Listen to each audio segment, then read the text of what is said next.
warning before you listen. This epic is not for children, nor for the faint of heart. We retell the ancient Greek myths as they were born, unfiltered, unsoftened. Scenes of violence, curses, betrayals, and a hunger for power that shows no mercy. Given the many conflicting versions of the Titan War, the events have been rebuilt to complete the missing pieces. Here, we tell the myth as it was meant to be told. Sources and references are listed in the episode description. Chapter 37. From War of the Titans, Clash of Weapons and the Fall of Time. The roar of the Titans. Flames of fury on Mount Othrys. When failure becomes a beast that waits in the shadows, deep within Mount Othrys, where sunlight dares not wander, and even the birds abandon the sky, the Titans had gathered. Eyes aflame, chests heaving like furnaces. Atlas growled. Hyperion clenched his fists until blood met fire. Crius stared at the ground, not with fear, but with hunger, as if he meant to devour the earth itself. Then came the voice, a voice no one could mistake. Cronus. He stood atop the stone dais, his hair a living blaze that had never cooled since his birth, his eyes carving night into being. He didn't shout, but the mountains listened. I thought you were Titans. I was wrong. A silence fell, sharp, shattering. Then his voice returned, each word a claw ripping through pride.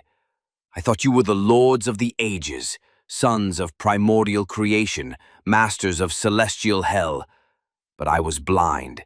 You are nothing, fragments of stone without flame. My children, spawned from the womb of a traitor, children I despised before their first breath, the ones I swallowed because I couldn't bear for the sun to see them. They now drag you by your hair and rip your eyes out through your mouths. The Titans bowed their heads, not in reverence, but as if struck by blows no blade could deliver. Cronus raised a hand, pointing to the yawning sky above them. Those, the sons of the betrayer. They dared the throne.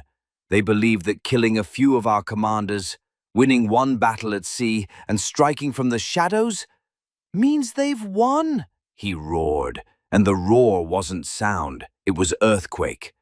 I devoured time. I crushed the ages. You were born under my name, and you will die under it. I am Cronus. Swords were raised. The Titans roared back. The mountain itself trembled, but Cronus lifted his hand once more, and the fires froze. His voice cooled like flame made of ice. No, we won't strike now. Only a fool attacks a peacock when it walks willingly into the lion's den. He stepped closer to the cliff's edge, gazing toward the distant horizon. Let them rejoice. Let them dance around the heads of our fallen. Let Zeus believe he's the Lord of Thunder. Let Poseidon think he commands the quakes. Let Hades whisper to death like it's an old friend. Because they will come. They'll bring their victory and open the gates of hell themselves. Atlas, burning with restraint, asked, Then what is your plan? Cronus smiled. A smile like a fissure splitting through the heart of time. The plan? To let them think the victory is theirs and drown them in it. He turned to one of his commanders and with a single gesture commanded, Begin preparing the pit, send our spies. I want to know the very moment Zeus begins to move. Because lightning does not strike twice. It burns and dies.